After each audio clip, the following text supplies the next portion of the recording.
বাড়ি করেছেন বলে কি পৃথিবীকে নিয়ে ফেলেছেন নাকি? এই মাসের মাঝখানে আমাকে বের করে দিচ্ছেন। ব্যাচেলররা কি মানুষ না?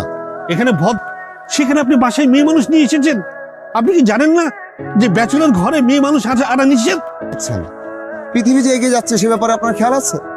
আমার গার্লফ্রেন্ড যদি আসতে চায় আমি কি করব? মানা করব? অবশ্যই। আপনি একটা ভদ্র করে সন্তান, ভদ্র করে ছেলেদের আবার গার্লফ্রেন্ড থাকে নাকি? আরে কি বলেন এসব? অবশ্যই অশুভ হয়ে যায়। ঘরে মেয়ে মানুষ এনেছেন, ছি ছি ছি ছি ছি। একদম ছি ছি ছি ছি করবেন না। ছিল আর আমি কি বাজে ছেলে নাকি? আমি তো ভালো ছেলে, গুড ব্যাচেলর।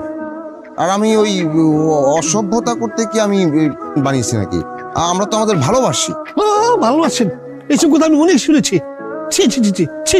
একদম ছি ছি ছি করবেন না। এই হবে যেদিন আমার বাড়ি হবে সেদিন আমার বাড়ি দিয়ে আপনার বাড়িটাকে এমন এক ধাক্কা দিব না, আপনার বাড়িটা ভেঙে একদম টুকরো টুকরো হয়ে যাবে। ভাইজান বাদ দেন, কথা বাড়ায়েন না।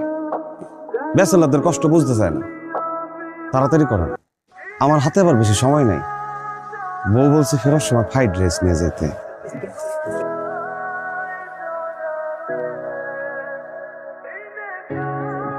টুলেট দেখে দাঁড়ালাম। এই যে আমার ভ্যান, এটার উপর আমার সবকিছু আছে। এক খারুজ বের করে দিয়েছে। আমার অপরাধ হচ্ছে যে আমার গার্লফ্রেন্ড গিয়েছিল আমার বাসায় আর কফি খেয়েছিল। কিন্তু আমরা তো কেন ব্যাচেলর ভাড়া দিবেন না কেন? ব্যাচেলররা কি চোর নাকি ডাকাত? কারণ বাসাটা তো আমার না, বাসাটা আমার বাবার, আর উনি ব্যাচেলর পছন্দ করেন না। আমাকে বল ব্যাচেলর খুব ভালো ছিল। ওই মিয়া, আপনি গুড বয় হলে গুড বয়, ব্যাচেলার হলে আপনার ঘরে আবার মেয়ে মানুষ ঢোকে কেমনে? হ্যাঁ, সি সি সি সি সি। এই ফৈনিপুর, তুই হলি গরিব দারোয়ান, তুই প্রেম প্রীতির কি বুঝিস? আরে কি শুরু করলেন আপনারা? আর সরি, আপনারা অন্য কোথাও গিয়ে বাসা দেখুন, আমরা ব্যাচেলর ভাড়া দিব না। তাহলে এক কাপ বিয়ে করিয়ে দিন। কি আশ্চর্য, আমি আপনাকে বিয়ে কেন করিয়ে দিব? আমাকে বিয়েও করাবেন না, বাসা ভাড়াও দিবেন না। এই এসব নামান তো। ব্যাপার, সবকিছু নামাবো মানে? আপামনি, আজ থেকে আমি এখানেই থাকবো। আপনি ভিতরে আসেন। ওই সব লোকের সাথে কথা কয়ে লাভ নাই। ছেলেটা বাড়ির সামনে রাস্তার উপর ঘর বানাচ্ছে, ব্যাপারটা কেমন না? আহারে ছেলেটা, আরে মেয়েগুলাই কেমন বলতো? কি দরকার ছিল ছেলেটার বাড়িতে গিয়ে কফি খাওয়ার? আচ্ছা মা, একটা ছেলের বাসায় গিয়ে কফি খায়, তাহলে সমস্যাটা কোথায়? আরে সমস্যাটা কোথায় বুঝতে পারছিস না? ওই মেয়েটা ছেলেটার বাড়িতে, তো ছেলেটার বাড়িওয়ালা তাকে বাড়ি থেকে বের করে দিল। বাড়িতে গিয়ে কেন কফি খেতে হবে? হ্যাঁ, কফি শপ নেই, কি কারণে যেতে হবে? আচ্ছা মা শোনো, তাহলে একটা কাজ করি, সম্রাট ভাইকে ডেকে ফেলতে। না না, থাক, টুলেটটা থাক। আমি দেখি তোর বাবাকে কোনোভাবে ম্যানেজ করা যায় কিনা। বাবা মা দুজনেই গ্রামের হাই স্কুলের টিচার, ওর রেজাল্ট শুনলে তোমার মাথা ঘুরিয়ে যাবে। আর ওর মতো সেমি পারফেক্ট ছিল এই দুনিয়াতে আর একটাও নেই। শুধু একটা ভালো চাকরি হলেই ও ফুললি পারফেক্ট।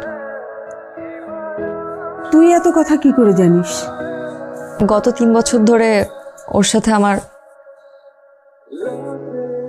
কি তোর সাথে কি?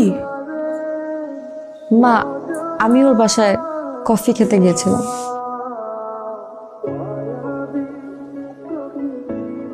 যার জন্য আজকে ওকে বাড়িওয়ালা বের করে দিয়েছে।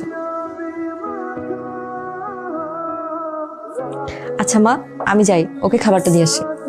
খাবারটা রেখে গেলাম, খেয়ে নিও। খাবো না, নিয়ে যাও। না খেলে লাথি দিয়ে তোমার সব জিনিসপত্র রাস্তায় ফেলে দিব।